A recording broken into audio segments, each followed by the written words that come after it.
എവിടേക്ക് പോണേ ദേവു?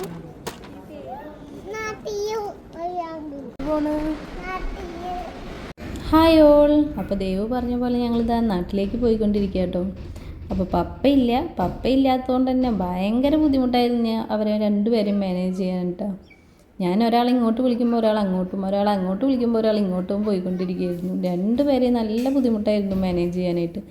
അപ്പോൾ ഞങ്ങൾക്ക് വെളുപ്പിന് 2:40 കേട്ടോ ഞങ്ങളുടെ ഫ്ലൈറ്റ്. അപ്പോൾ ഉറക്കക്ഷീണവും ഉണ്ട്, എല്ലാം ഉണ്ട്. കുറച്ച് നേരം കളിച്ചൊക്കെ നിന്നു. അത് കഴിഞ്ഞപ്പോൾ പിന്നെ കരച്ചിലങ്ങോട്ട് തുടങ്ങി. ഫോൺ വേണം എന്നൊക്കെ പറഞ്ഞ് ഭയങ്കര വാശിയായി. പിന്നെ ദേ മിഠായിയും ജ്യൂസും എല്ലാം കൊടുത്തു കഴിഞ്ഞപ്പോൾ ഇത്തിരി ഉഷാറായി കളി തുടങ്ങി കേട്ടോ. അങ്ങനെ കുറച്ച് നേരം കളി കഴിഞ്ഞപ്പോൾ ഞങ്ങൾക്ക് ഫ്ലൈറ്റിൽ കയറാൻ നേരമായി. അപ്പോൾ ഞങ്ങൾ ദേ ഫ്ലൈറ്റിലേക്ക് കയറാനായിട്ട് പോയിക്കൊണ്ടിരിക്കുകയാണ്.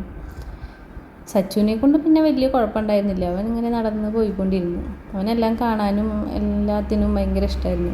അങ്ങനെ ദേ ഫ്ലൈറ്റിൽ കയറി. അവൾക്ക് പതിവ് പോലെ ഫോൺ വെച്ച് കൊടുത്തു. അവൻ ഫോൺ വേണം എന്നൊക്കെ പറഞ്ഞ് വാശി പിടിച്ചു. പിന്നീട് കുറച്ച് നേരം കഴിഞ്ഞപ്പോഴേക്കും രണ്ടാളും നല്ല ഉറക്കമായി. കിടന്നും തിരിഞ്ഞും മറിഞ്ഞൊക്കെ ഉറങ്ങായിരുന്നു കേട്ടോ. അവളും കിടന്ന് തന്നെയാണ് ഉറങ്ങിയിരുന്നത്. അത് കഴിഞ്ഞ് ദേ നമ്മളുടെ നാട് എത്താറായിട്ടോ. അപ്പോൾ കുറച്ച് വെളിച്ചമൊക്കെ വന്നു തുടങ്ങി, നേരം വെളുത്തു തുടങ്ങി. അങ്ങനെ ദേ നമ്മുടെ നാടെത്തി. അതേ ഫ്ലൈറ്റ് ലാൻഡ് ചെയ്യാൻ പോവാണ്. അവരെ ഞാൻ വിളിച്ച് എഴുന്നേൽപ്പിച്ചു. Okay bye.